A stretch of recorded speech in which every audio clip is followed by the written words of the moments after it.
भारत क्यों किसी को नजर नहीं आता। पाकिस्तान में तो डर का माहौल है। जी हाँ, और वजह है मूवी बहुत अच्छी थी। Ranveer Singh was fabulous. Aditya Dhar is a great person. जहां इंडिया अपने जो रॉ एजेंट्स हैं वो पाकिस्तान के खिलाफ इस्तेमाल करता है। ये तो पूरी कराची को ये बात मालूम है कि यहाँ पर ये चीजें हुई है। बैठ जाते ना जाके आपका ईरान के खिलाफ इस्तेमाल करता रहा है। ईरान ने सब कंफर्म पक्का है भैया। यहाँ बैठ नहीं सकते थे, हर कोई घरों में महसूर था। ये जो फिल्म बनी है धुरंधर, ये हमारे यहाँ एक लियारी ऑपरेशन या कराची का कह लीजिए तो उस पे सारा फोकस किया हुआ है। उस वक्त बहुत खतरनाक। मैं आपको कह रहा हूँ ना, यहाँ हम लोग ऐसे बैठ नहीं सकते थे। हम लोग घर से निकलते थे नहीं। घर से निकलो गोलियां लगेगा, एक पीठ में, एक सीने पे, एक कहाँ। हालात ऐसे थे लियारी के। घंटे की मूवी बनाई है भाई। जस्टिस भाई 4 घंटे आप बोर ही नहीं हो गए। आपकी पूरी फैमिली ने धुरंधर पे एक वीडियो बनाई थी। हाँ जी। वो कहाँ से आइडिया आया? बड़ा मजाक उड़ाओ। खैर फिल्म तो अभी रिलीज हुई और बाद में देख के अफसोस ही हुआ कि 3-3.5 घंटा जाया हो गया इंसान का। छोटे लोग छोटी छोटी बातें। 5 स्टार मूवी है, मजा आ गया यार। और किस तरह जो है रॉ की भी इसमें इन्वॉल्वमेंट, किस तरह रॉ ने एक्सप्लॉइट किया चीजों को, वो भी मेंशन जरूर है इसमें। रहमान के बाद में खतरनाक ये आपस में जितने भी थे ना इलाके बांटे। पहले सरगुना वही था, बाद में जो इन्होंने इलाके बांटे उन्होंने अपनी मस्तियां दिखाई, एक दूसरे को ताकत। अरशद पप्पू ने अलग ताकत दिखाया। It's really nice. Everything is crystal clear now. बहुत धमाकेदार, बहुत ही खतरनाक। मतलब कभी एक्सपेक्टेशन ऐसी नहीं रहती कि सेकंड सीरीज कभी इतनी अच्छी आती है, लेकिन पहली से ज्यादा अच्छी सेकंड आई है। हर लम्हा खौफनाक था। अगर देखा जाए तो आप इस वक्त यहाँ खड़े भी नहीं हो सकते थे, और हम यहाँ बैठे हुए हम बैठ भी नहीं सकते थे। मतलब क्या खौफ आता था, क्या होगा? गोलियां आ रही है, सामने से गोलियां आ रही है, बम गिर रहे हैं, तो ये तो आपको पता है। मोदी इस सदी का सबसे बड़ा लीडर, मैं बगैर किसी एक लम्हा सोचे बगैर कहूंगा सबसे बड़ा लीडर। मोदी के यू टर्न नहीं लेता, उसकी कही हुई हर बात पत्थर पे लकीर होती है। उसने अपने आप को कभी लीडर नहीं कहा। लीडर को कहने, जताने, बोलने की जरूरत नहीं होती। उसका किरदार उसको लीडर बनाता है।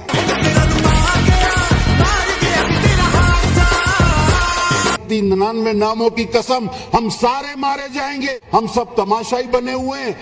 ये नया भारत घर में घुसकर मारता है। आपको पता है एक शादी है यहाँ पे, बिलावल भुट्टो भी उस शादी के अंदर शरीक थे, वहाँ पे भी ये धुरंधर का गाना लगा हुआ था। रहमान बलोच की जो एंट्री है वो बहुत मुझे अच्छी लगी, और जो बलोची कल्चर जो दिखाया है, जो हमारे पाकिस्तानी मूवीज में नहीं दिखाते, जो बलोची कल्चर हमारे पाकिस्तानी मूवीज में नहीं दिखाते, ये चीज मुझे बहुत अच्छी लगी। इंडियंस ने ये चीज सोचा और बहुत अच्छे से हमारे कल्चर को शो किया। बलूचिस्तान का जो उन्होंने कपड़े पहने, ये इनका सूट था, ये हमारा कौमी सूट है, ये सब चीज दिखाई, ये चीज मुझे बहुत अच्छी लगी। लेकिन ये जो लियारी में बलोचों को जो बदनाम किया गया, ये बिल्कुल गलत चीज है। जब गैंगवारी दौर था ना, हकीकत है कि यहाँ पे आने जाने में जो है ना लेडीज भी बेचारे परेशान होते थे। उस वक्त बहुत खतरनाक। मैं आपको कह रहा हूँ ना, यहाँ हम लोग ऐसे बैठ नहीं सकते थे। हम लोग घर से निकलते थे नहीं। घर से निकलो गोलियां लगेगा, एक पीठ में, एक सीने पे, एक कहाँ। हालात ऐसे थे लियारी के। बच्चे भी परेशान होते थे, स्कूल का तकलीफ, पढ़ने का तकलीफ, जाने आने का तकलीफ, रास्ते को उसको रोकते थे बेचारों को। कोई ऐसा वाकया बताए ना कि जो उस वक्त हुआ हो कि अभी भी आपको खौफ आता हो कि यार ये तो बड़ा खतरनाक वाकया हुआ, ये पता नहीं क्या हो गया। इस तरह को खतरनाक वाकया बताए। एक वाकया तो हो गया इधर, एक ऐसा वाकया तो हो गया कि 3 से 4 बच्चे जो थे इतने इसके जितने, उनको बकायदा जिंदा आग में जलाया गया।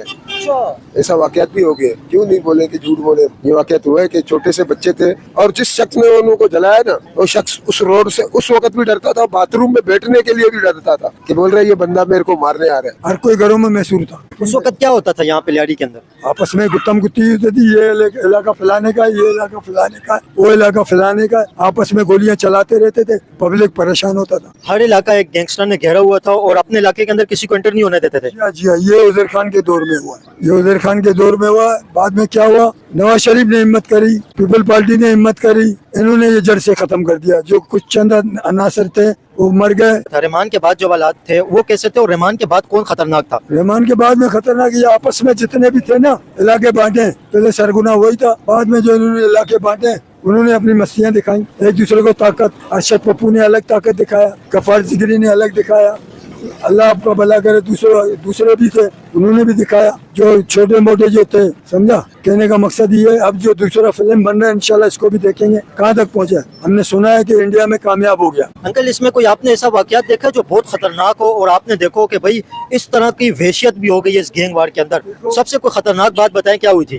खतरनाक बात यह कि एक दूसरे को गोलियां मारते रहे, गलियों में फेंकते रहे, रिश्तेदार को नहीं छोड़ते थे, दोस्त को नहीं छोड़ते थे। ये फलाने का दोस्त है, मारो गोली, दस उसका लाश उठा के ले जाओ। को खौफ आया होगा यार ये क्या हो गया?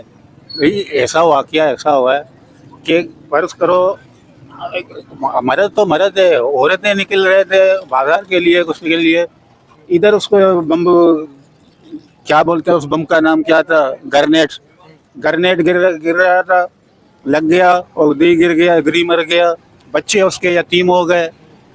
इस घर के सामने एक औरत मारी गई। वो नहीं, वो गली में, ये इस गली का नहीं, एक घर का बात कर रहा हूँ, उस गली के अंदर है वो घर। अच्छा, सामने आपके सामने आपको सारा दास्तान बता देंगे।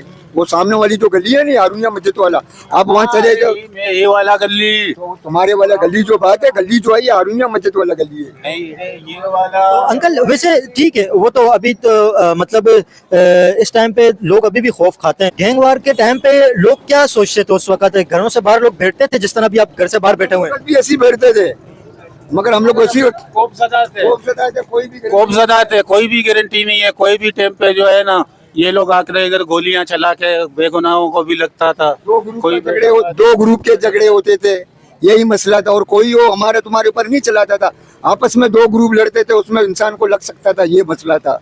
और कोई हमारे साथ नाजायज नहीं होता था, उसके साथ नाजायज नहीं होता था, वो आपस में दो ग्रुपों का लड़ाई होता था। करते थे भी, आप लोगों के साथ भी नाजायज करते थे, भाई घर खाली कर दो, क्योंकि कि तुम उसका रिश्तेदार है और तेरा रिश्तेदार है। समझ में आ रहा है कुछ बात? उनके दुश्मनों का जो रिश्तेदार भी होता था उसे भी मारते थे। उससे भी मारते थे। ये सामने ये बिल्डिंग है, ये नजर आ रहा है, इसका घर खाली कर दिया, गरीब बंदों का कपड़ा भी पे लेने नहीं दिया, जो किधर और शिफ्ट हो रहा है, जो अपना कपड़ा पहने, यही कपड़े पहने हुए थे, यही कपड़ों के साथ गया।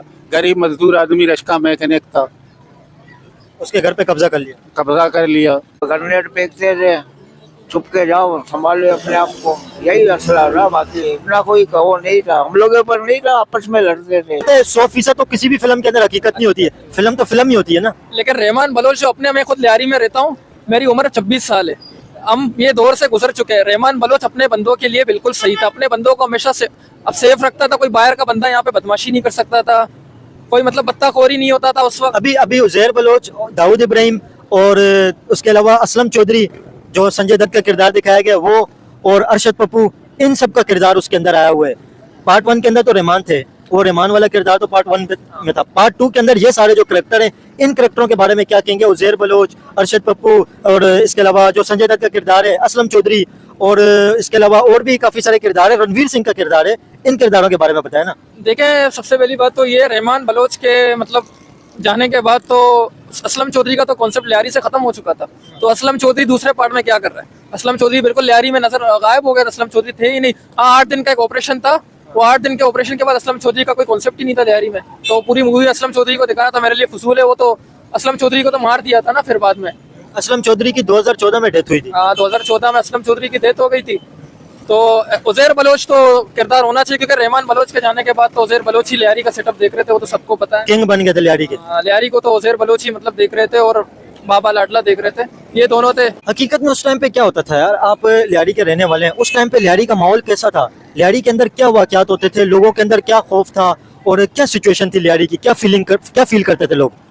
देखे, रहमान बलोच के टाइम में, मैं झूठ नहीं बोलूंगा, मैं खुद लियारी का हूँ, रहमान बलोच के टाइम में लोगों में कुछ भी खौफ नहीं था। रहमान के बाद 2009 में रहमान बलोच उनका एनकाउंटर हुआ था, वो तो चले गए, लेकिन 9 के बाद जो वाकयात हुए, कहा जाता है कि असल जो गैंग वार स्टार्ट हुई थी वो रहमान बलोच के बाद शुरू हुई थी। वो तो फिर आपको पता है, आपस में इनका मसला हो गया था, इसके बारे में तो आपको सबको पता है कि आपस में मसला हो गया, तो इसीलिए हम दोनों आपस गैंग वारों में वो हुआ। लेकिन लियारी के अवाम को थोड़ा बहुत नुकसान हुआ इससे, ये नहीं कि नुकसान नहीं हुआ, तो आपस का फाइट था, सिविल वार जैसे कहते हैं हम।